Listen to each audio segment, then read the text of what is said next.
I want you to think back to a time maybe that helps some people remember that you were with a very good friend of yours, okay?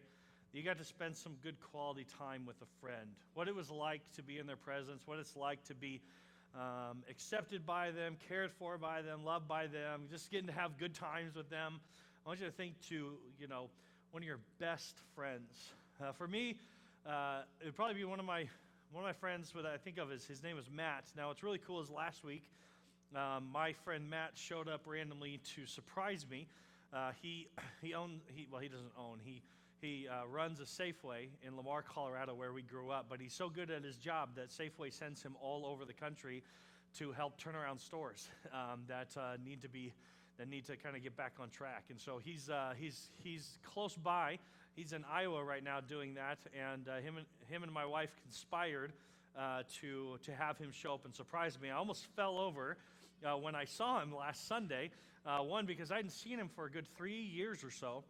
It's the last time that I saw him, but he had also lost like 110 pounds or something like this. So it's like I recognized him, but he was half the man. So it was really cool to see him. So I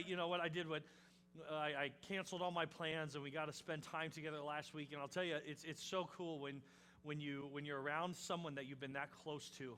He was the best man in my wedding. I was the best man in his wedding. You just kind of pick it up right where it left. And you remember, you have all these memories of times that you had together. One good example of me and my best buddy Matt. He worked at a radio station. He worked at a radio station during one summer, and they were starting a new fiscal year.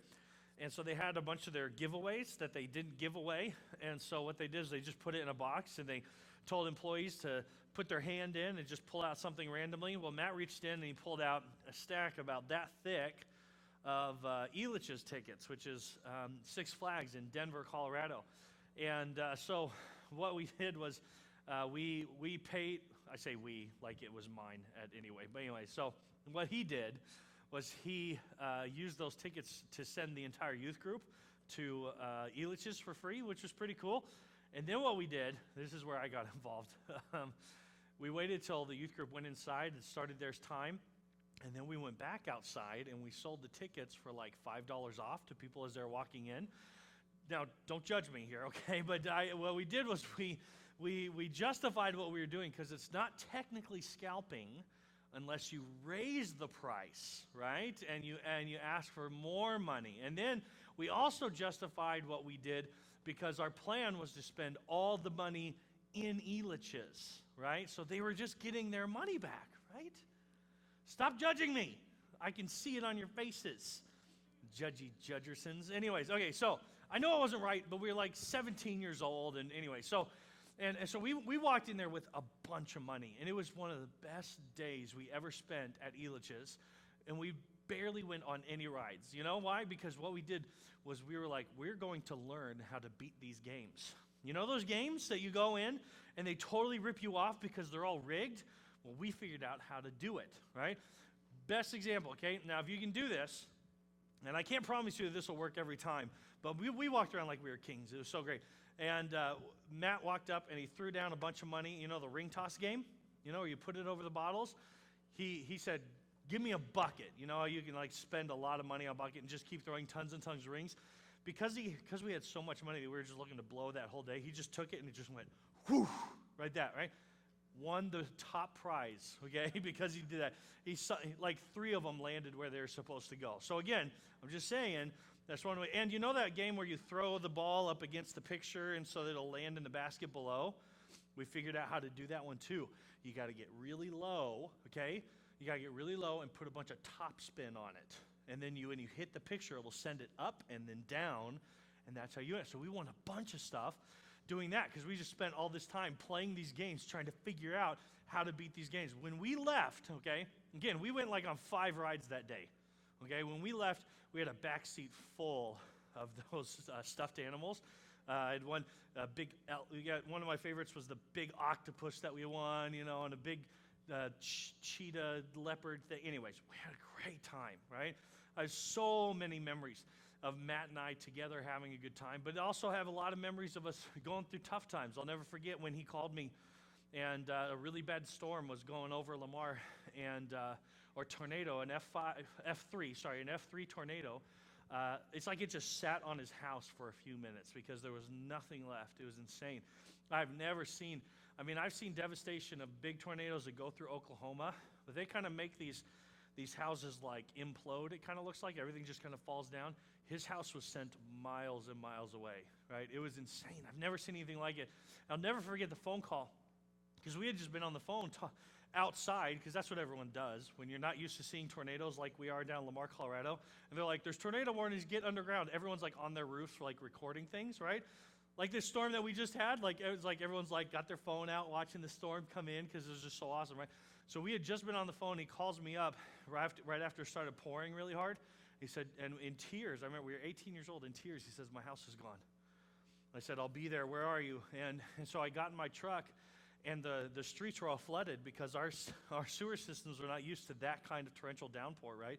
And so I couldn't see where the road was, and I ended up getting a flat tire because I hit the curb, and I ended up getting this flat tire, and I had to run like 5 blocks in this pouring rain, and there's like tornado sirens going all around, but I just ran right through it so I could be with my friend. I just spent the whole day with him, right? My car ended up getting parked like almost in the middle of the road, right? Because of this thing. I got a ticket because of it, but it didn't matter because I was there with my friend, right? Like so think about your friend, right? And think about those times that you've had with them. Those times of the good, those times of the difficult. But regardless of the good or the bad, that's kind of what develops your relationship, doesn't it? And so it makes it real. It's what makes it true. Now, what I want you to do is I want you to do a comparison here. Now, normally I would tell you don't make comparison games. Typically are terrible, okay?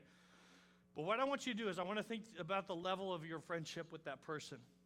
And then I want you to compare your relationship with God to that. Now, I'm not trying to guilt you. This is not the purpose. We do try to be real around here, okay? So in comparison, what is your relationship with God compared to your relationship with that good friend, okay? Because the truth is that God wants to be your friend. And that's what we're going to talk about today, that God desires to be your friend. I remember listening to this Christian comedian growing up. His name was Mark Lowry. And I'll never forget his words. He says, God, we always think like God loves you, and of course he has to love me. He's God, that's his job, right? But that God actually likes us, okay? That God actually likes you, and that he wants to be a friend. We're going to talk about that today, and we're going to look into God's word as we dig into that. But before we do, as always, we're going to spend some time praying before we open up God's word, because this is our chance. I'm sure many of you have some awesome Memorial Day plans. I know we do. I got some family in town. I'm going to use that smoker that I bought, okay? That real success this week.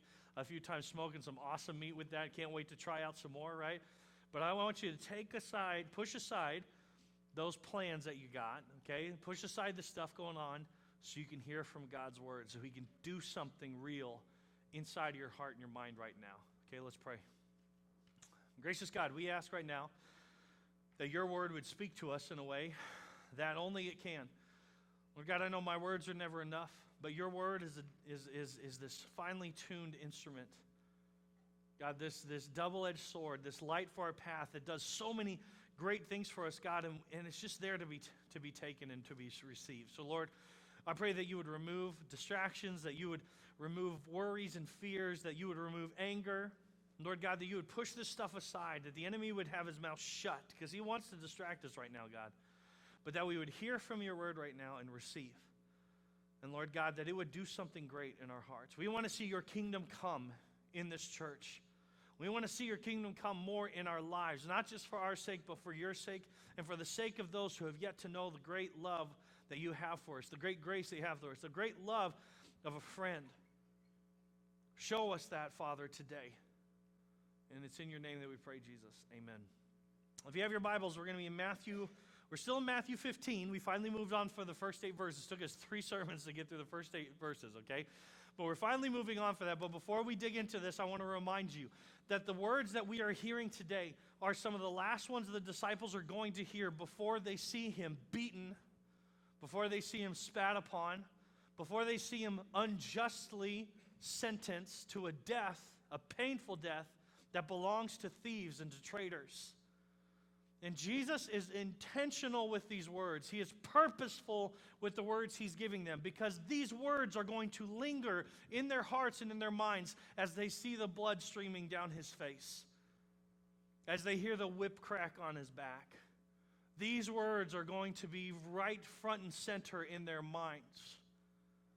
And it is purposeful. Jesus' words are very, especially what we're reading today, they would be one of comfort. They would be one of that would help them recognize who Jesus is and why he truly came. All right, so keep that in mind as we dig into John 15, starting in verse 9. As the Father has loved me, Jesus says, so have I loved you. Now, remain in my love. Now, the question I have to ask right away is simply this. Why do we have to be told to remain in love? Here's the deal. Like you think about it. Think about when you were head over heels for someone, right? That moment you were head over heels for someone. Think about that time that those lovey-dovey feelings first started to come. You don't have to be told to stay in those feelings. I do premarital counseling, and there's a couple there's a couple couples that I'm getting ready for their weddings. And I have to tell these two sitting in front of me, hey, you know what? You should remain in love. That's a really good idea. I don't have to tell them to do that. Of course they love it. Of course they want to stay in that place. But even romantic love aside, think about your love with your friends, right? I mean, you don't have to tell each other to love your friends. That's what friends do, right? Yeah, how about a relationship between family members? And so now in some cases this isn't the truth, but in a lot of cases we know we should remain, and it's really easy. It's really easy for me to love my kids. I mean, sometimes they drive me nuts. Okay, sometimes I might not like them, but I do love them, right? And so it's so weird that Jesus has to tell us to remain in love. But if you really are honest with yourself, as I try to be with myself, I do have to be reminded. Because sometimes I don't. Sometimes I don't stay in that place. And you know what I've noticed? That why don't we remain in love? Why don't we just stay in this place where we are being loved or where we are giving love, remaining in love, right? Well, we talked the last few weeks about distractions, okay? And we know that's true. How often are we distracted by other things when we should be loving those that we claim to love the most, right? How often do I ignore my wife and my kids because I'm distracted by stupid stuff, right? And so we do have to be told to remain in love. Or maybe trials, troubles, difficulties. Maybe you're struggling with something right now and you find that it's keeping you from really being able to stay in that place of love. But the number one thing, as I look at my own life and I look at the times where I'm not remaining in love, where I'm not staying in that place, it often comes from selfishness. It's like when I make it all about me. When life is about my wants, my needs, my desires, and I take and I consume. If I'm really honest with myself, I find that when Jesus says to remain in love, the thing that pulls me out of that more often than not is when I need what I need, when I want what I want, when I should get what I deserve. You know, I think that really is probably one of the most opposite ways that we could describe love. If we're looking for an opposite of love, I don't know if it's hate. I think hate is an expression of selfishness. Putting self first, making self number one, making it all about myself. The opposite of love, self-love. And Jesus, man, Jesus almost like anticipates this, right? When he says remain in my love, it's like, well, of course I want to remain in love. Where else would I want to be? I mean, aren't most songs about love, right? Don't most of the movies have to have a love story of some sort for it to work? Isn't so much about life all about love? Of course I'm going to remain in love. Why would I pull out? Why would I pull out of this place of love? Now listen, Jesus almost anticipates that with his next thing. Listen, verse 10. If you keep my commands, you will remain in my love.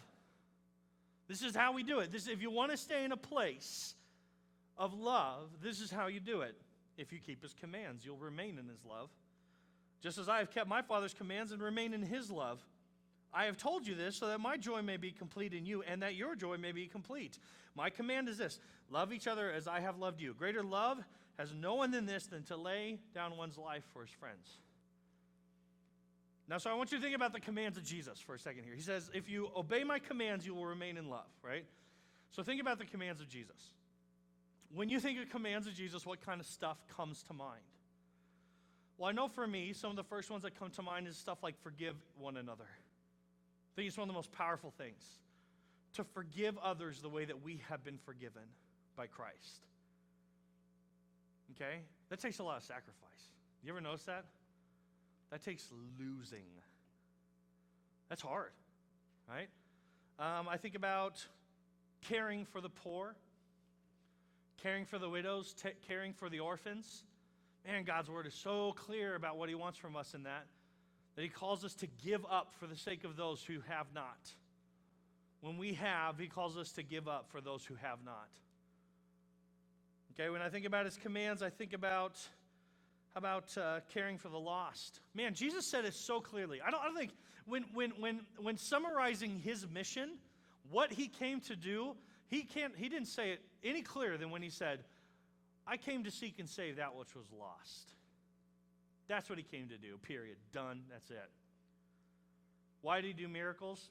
So he could show people that he was God. Why did he have to show himself as God? Because when he died on the cross and rose again, people needed to know why. Why? So that lost people could be saved. That's it. Caring for the lost is not easy. It's funny how most Christians, most people who are going to church consistently, who consider themselves Christians, when they're asked what is the hardest part about following Jesus, they talk about evangelism, about reaching out to those who don't have a faith. And it is so easy. I grew up in it, guys. It is so easy to lose yourself in the bubble of church. It is so easy to make your life all about you, even inside of the church, when we've been called to pop that bubble and get out and love on the lost. How about this one? How many times did Jesus just say to give, period?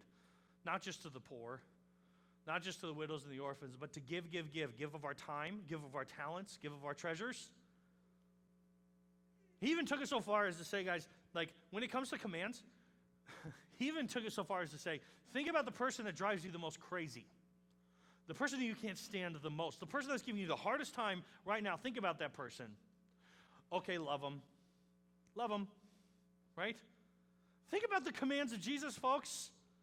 They are all about self-sacrifice, are they not? Jesus says that if you keep my commands, you will remain in my love. The commands of Christ are so much about, just look at all of them and take it through this filter.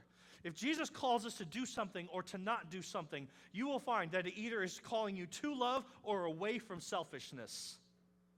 It is calling you to loving others or loving God or even loving yourself, and calling you away from loving, from being all about me, from being all about what I need and what I want. The commands of Jesus move us towards love or away from selfishness. Do you see that?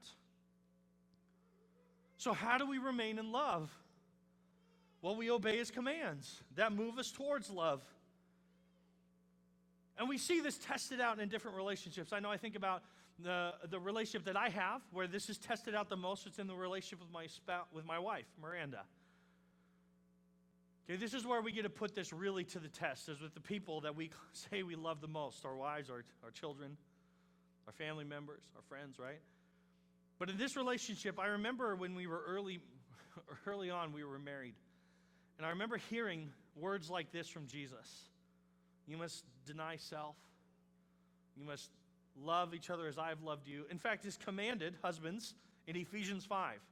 It's commanded that we love our spouses the way that Christ loved the church and gave himself up for her. Now, ladies, you're not off the hook. It says to be the helper. Just keep in mind, some of you hate that idea, that the woman is supposed to be the helper of man and he's the head of the household. You got to keep in mind that in the economy of Christ, leadership is completely flipped, meaning Jesus said the greatest among you will be the least. The greatest among you will be the servant. Okay, so the person who is the greatest in the kingdom is the one doing all the grunt work, who's the complete servant of all. And that's what he's called the husband to be. It's not a power play that the husband gets to decide everything and the wife just has to obey as the helper. It's that the husband is called to give everything up for her, okay? That's a little side note, has nothing to do with, well, it kind of has to do with what we're talking about today. But I just have to clarify that all the time. Because there's, especially feminists are talking about how chauvinistic the Bible is. They're not reading it. They have no idea what they're talking about. They read the words and they just take them for what, they pull them out of context and they forget everything else that Jesus taught. The guy's job is to be the servant of all. So I thought about that. I remember thinking, okay, I want to do this in my marriage. If I want a successful marriage, I need to follow Jesus and what he said. So I'm going to try to serve my wife and lose all the time. I'm going to try to lose as often as possible with her. And I remember planning this out, thinking, how can I lose? Down to the little details of everyday life. And there was this one thing that I knew he was going to call me to do that I did not want to do. In fact, it was one of the reasons that I didn't want to be in a relationship in general. I didn't want a relationship because I knew I might have to do this. Rom-coms, chick flicks, girly movies. Blech. I hated them. Guys, I was a child of the 90s, and I had never seen Sleepless in Seattle until after I married that woman. Okay? And I would have much rather been watching stuff like Die Hard, The Matrix, you know what I'm talking about? But I took God on his word and said, I need to serve her and give myself up for her. The way that Christ did for the church. Now, Jesus didn't sit around watching stupid movies he didn't want to watch, but that's where this verse led me. And so I watched. Guys, can I just say, how many different ways can you tell the story of a couple that meets each other and they don't like each other at first, and then they slowly kind of start to like one another. One of them lies to the other one, then they make up for it and they kiss in the rain and everyone's happy. How many different ways can you tell that story? 1,000 different ways, right? And so I would watch these movies with her, and she loved them. She would even cry during some of them. And I'm like, how is this? I love you, honey. I love you so much, right? Okay, now this is kind of a silly way, okay, but I did this. Okay, I watched stuff I didn't want to watch. I ate stuff that I mean, come on. Do you remember, honey, like, how many times can we go to Culver's before, like, I'm just ready to just choke myself with those burgers on purpose just to stay away, right? Because she's a picky eater, so she likes to go to the same places, like, over and over and over and over again. And I'm just like, we got to do something else. I'm going nuts here, right? But I did it. I did it for her because I chose to lose for her, right? Now, here's what's really cool. Here's what's really beautiful. Now, if we would do this, folks, if we would remain in his love, here's what happens. It is just a matter of time till someone that you love sees you sacrifice and sacrifice and sacrifice and sacrifice and sacrifice, and then they want to do the same back to you. It's just a matter of time. And one day, Miranda went to Lord of the Rings with me, right? And she loved it, right? Again, that's silly stuff, but listen, when I'm talking about, let's talk about chores, right, around the house. Let's talk about how you spend your money, how you raise the kids. If you as a spouse, if you as a friend, if you as a son or daughter or parent choose to lose and lose and lose and lose for that person, you will find them recognizing the sacrifice that you are giving, and they will want to give back.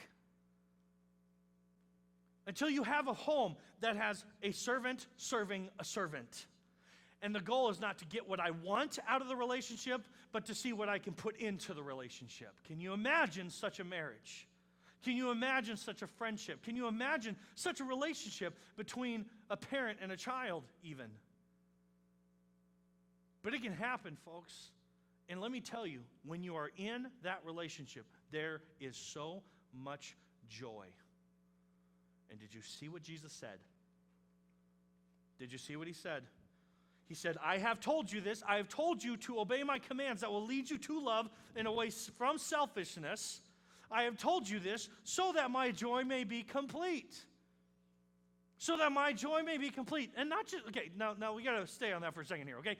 As a parent, there are a few things more satisfying than seeing my children love each other selflessly. And as a parent, there is nothing that drives me more crazy when they have stupid fights because they're being selfish. How many of the fights in your home happen because the kid says, well, I want this, well, I want this, well, you had that, and I want that, right? How many fights happen? Doesn't that drive you up the wall, parents? But I'll tell you what, when my kids say, I'm going to lose so that my brother or my sister can have, inside me, there is nothing but joy, nothing but pride, right? And so, guys, you got to recognize, when you and I do this, you cause that inside the heart of your Father in heaven. You cause that joy inside of his life. When he sees his children sacrificing self for the sake of someone else, it causes nothing but joy in his heart. So he does it. He commands us to do these things that bring us to love away from selfishness for his joy, but also so that your joy may be complete. Because there's nothing better than being in that place in a relationship with someone when both are giving, both are sacrificing. And that is the stuff that best friends are made of. A few weeks back, I asked people to tag, I put a post on Facebook and I said, hey, tag your best friend and tell me why they're your best friend. I want to share some of the things that they said. Listen to this. One said, my friend and I have been iron sharpening iron. That's from Proverbs. Meaning they're saying, we make each other better. How about this one? When I was at my lowest, they were there for me, unquestioning, unwavering. That's a best friend, right? This person has been my friend since the 8th grade. You can't have that many years of stories and sleepovers and not be best friends, right? How about this one? We've been friends since the 10th grade, and we can always pick off where we left off. She's been there with me through the thick and the thin. We're like sisters, but less arguing. I thought that was good. How about this? This one is so profound. They not only want the parts everyone else does, but they want the parts no one else does. Man, isn't that right? Isn't that a friend? How about I've called her to cry, I've called her to laugh, I've called her to complain. She's constantly challenging me, supporting me, and showing me tough love when I need it.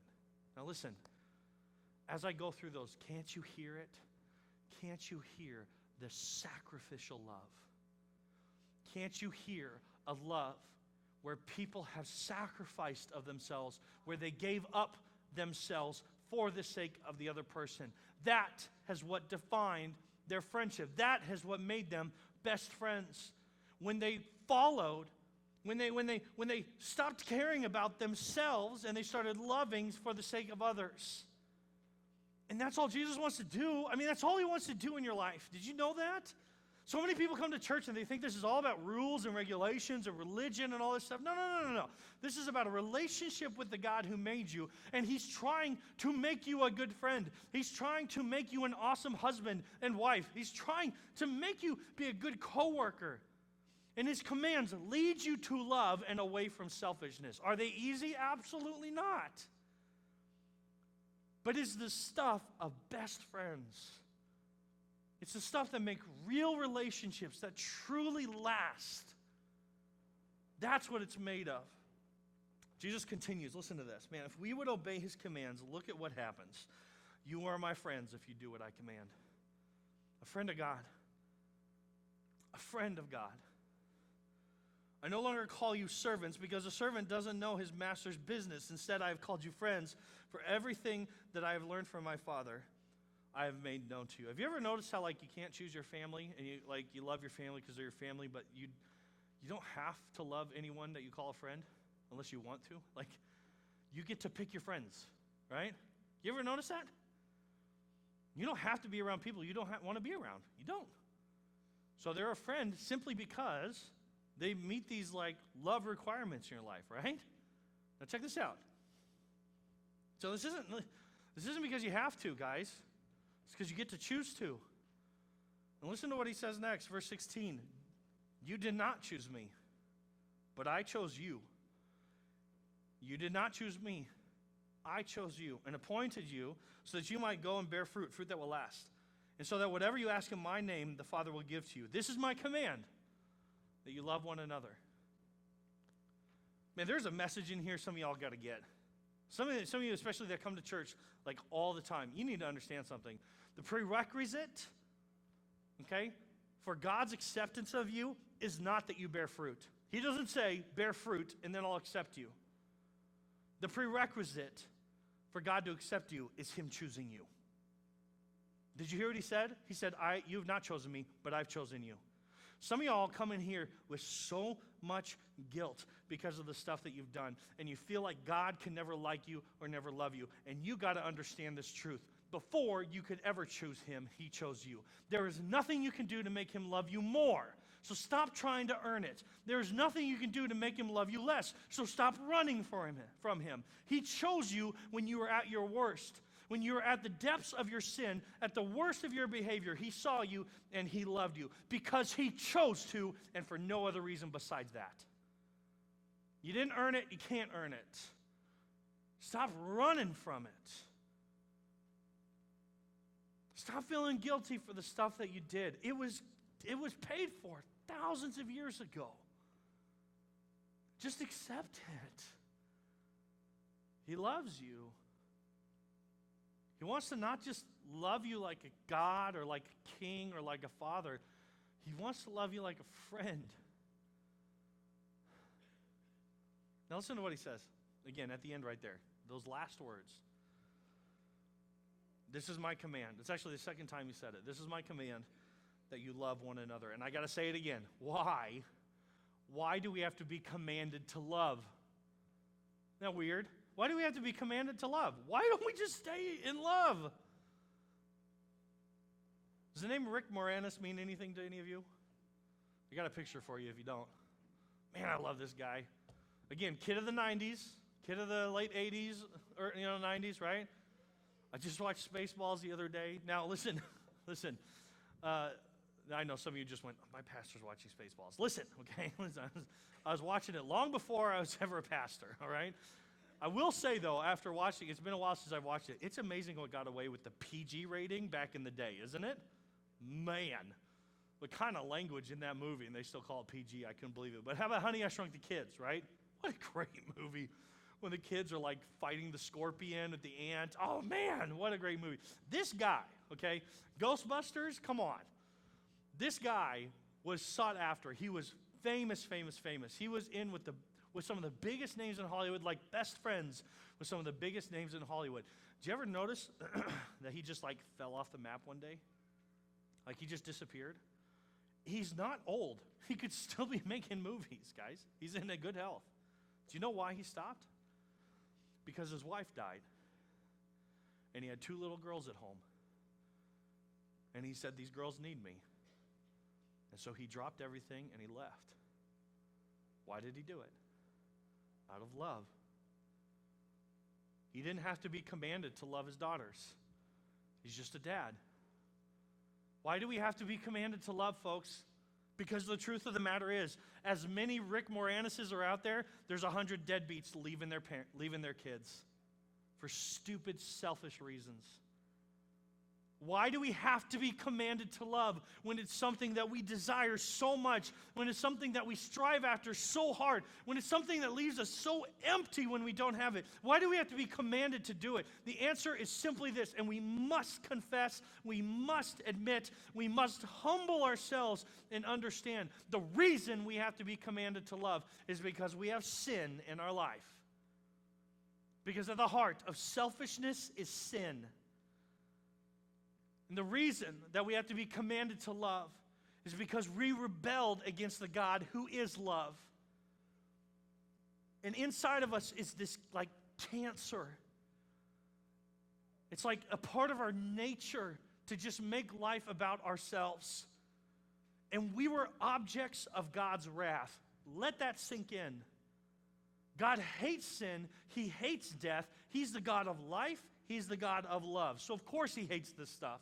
And he is going to do something about it. But he didn't want to pour it out onto you. Remember, in your sin, he loved you. He chose you. He didn't want to pour his wrath out on you. He didn't want you to be caught up in this war between him and death. And so what he did was he sent his son.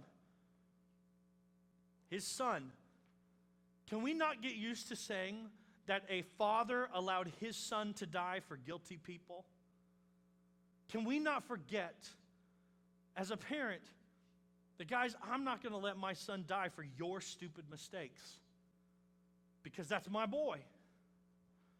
Let us not forget that he let his son come and die and be whipped and spat upon and kicked and beaten and nailed to a cross so that death could be poured out upon him. Guys, God's wrath is going to play out. It is. He's warned us so many times. His wrath is going to play out, but he doesn't want you to be caught up in it. And so he poured his wrath out on his son. Death had to come because of sin. And only Jesus could take the death of all upon himself, that if we would believe, if we would repent, if we would be baptized, that wrath goes on Jesus. And not only are we forgiven, not only are we loved, but we're brought into the family. And even beyond that, again, we become friend, right? We become a friend. If you haven't been baptized yet, folks, that's step number one. Okay?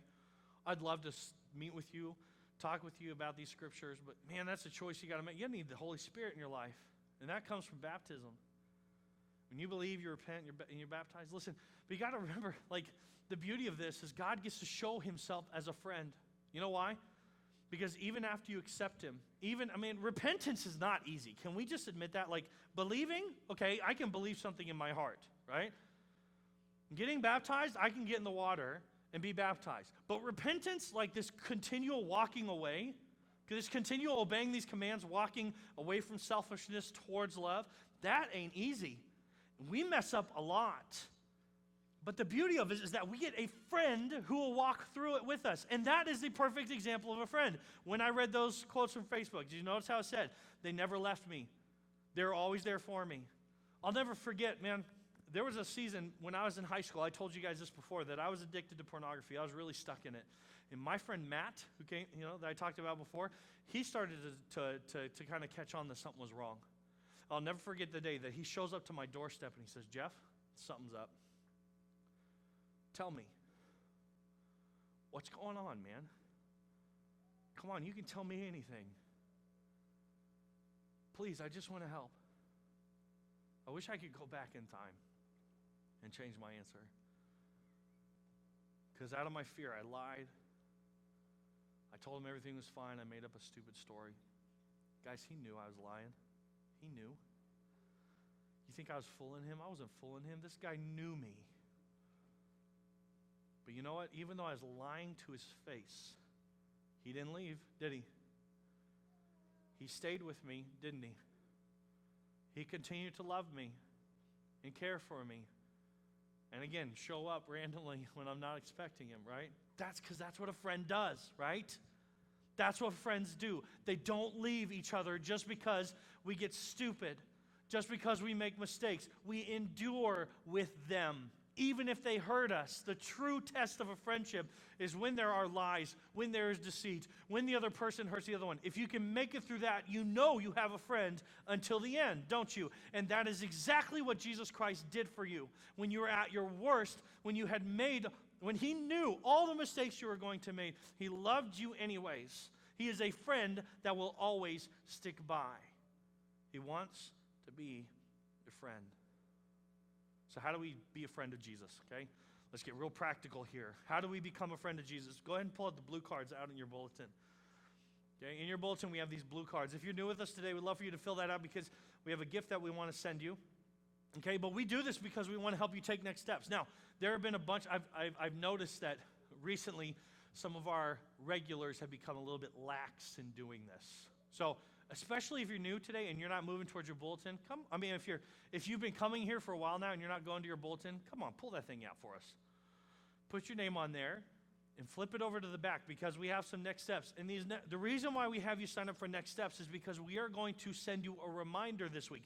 You will get distracted. You will forget. I forget my sermons by Tuesday, okay? And I spent all weekend preparing for it. So if I'm forgetting my own sermons, you are forgetting my sermons, right? You're forgetting the words that we're giving you. This is a next step to help you remember what we're going through. So how do you be a friend of God? Well, you become a friend of God by the way we become friends with anyone, right? You spend time with them and you talk to each other, right? Now, there's lots of other ways, but we're going to focus on those two things, time and talking. So we want to encourage you to spend time in your word and praying, okay?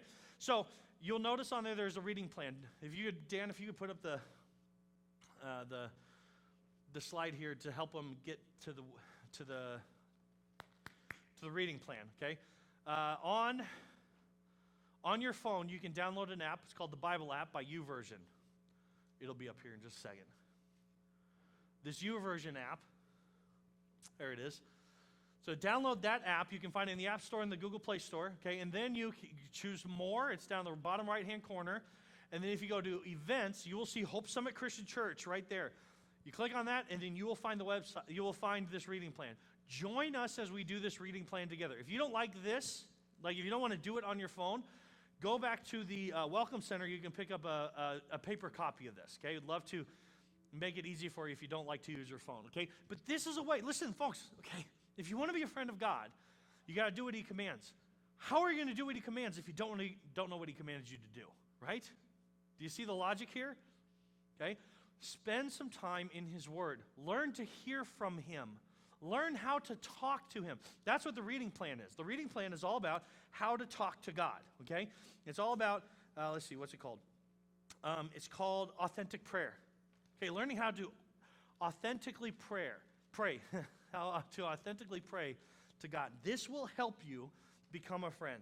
The other one we want to talk, we have a thing called Right Now Media. If you do not know what Right Now Media is, if you do not have that, this is a gift we want to give you. It's like Netflix, okay, but it's all Bible teaching. It's really great stuff, okay? It's like Netflix for Bible study. We want to give you this. It's free. We pay for it, but we want to give it to you for free because you can just get on there and you can watch, okay? And we got this thing called A Personal God. It's kind of an interactive video that we'd love for you to go to, and we will send you a link. That's why we need you to sign up for it, because we will send you a link. It might be hard to find it, and so we will send that link to you. It's called A Personal God, okay? The last two are really normal ones. Guys, we want to help you get into community here, okay? That we just had our small group yesterday, right? And guys, I'm telling you what, an hour turned into 2 hours.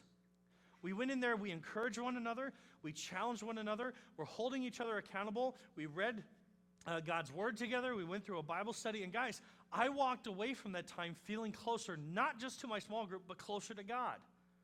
One of the best ways to know God as a friend is to have friends in the church, so we can express the love of God to one another. It's one of the best ways to get to know him. And so we want to challenge you. If you are a member here at Hope Summit, if you're all in at this church, even if you're not like a member yet, but you're like, this is my church, Hope Summit is my church, we want every single one of you to be in a community group. Every single one of you to be looking someone else in the eyes, loving them, challenging them, praying for them, right? It is so good when we do that. So we want you to spend time, and the last one is we want to help you serve. Okay, if you want to get to know Jesus, you have to get to know him as a servant. It was a part of who he was. And the only way you're going to get to know that part of Jesus is that if you actually serve with him. So we offer opportunities here at the church. We offer opportunities all around. Okay, if you need help finding a place to serve, we want to help you serve. By the way, kids camp, we need 50 of you. 50. Okay, we need 50 of you. We had a family who is a part of our church because their child first came to kids camp. This is a chance that we have to love on our community in a big way. Okay, so you're not just hanging out with kids, you're not just doing games or doing whatever, snack time or whatever it is that you get involved with. It's not just that, guys. You get a chance to love on people in our community. Okay, so we want to help you get involved in serving. Another way that we serve every week is by asking all of you to give $1 extra. Out in these boxes on your way out, we want to challenge you to give $1 extra, and every dollar you give is going to be given to someone in our community who is in need. Okay, now last week, we raised $348 from you guys. That's worth a hand, okay? $348 in one offering, okay? Now what's also cool is outside of that $348, we had a student in our student ministry. She's 12 years old. She's on the 6th grade. Her name is Kieran. She brought $100, okay, that she had raised to give to the One for One. Isn't that amazing? None of us knew she was doing it. Yes, that's worth a clap too. None of us knew she was doing it. She just showed up with this check. She's like, I want to give this to the One for One. How awesome is that we're teaching our students how to love the lost in a simple way. Now, the family that every dollar you give is going to go to a family who, this gal, her name is Brenda. She was diagnosed with a brain tumor, and it's basically left her with 3 years of life left. Now, she's been taking care of her son, who has some special needs. So not only is she needing special care now because of her brain tumor, she's not going to be able to take care of her son, and so they have to figure out what to do with him now too. Okay? So every dollar you give is going to go to bless this family. Someone in our church knows them and is going to give them a check. Okay? So so that's another way that you can serve, okay? That you can kind of connect with Jesus in just a little way. Okay? So we're gonna take, what was it, $448 and add whatever you give today, and that's all going to them, which is pretty exciting. No strings attached, just saying, hey, Jesus loves you, and that's it. All right? So spend some time with God this week, guys. Spend some time with him in his word. Spend some time talking to him. As you do that, guys, you'll see the change. It'll affect your relationships all around you, okay? Be blessed. We love you, and we'll see you next week.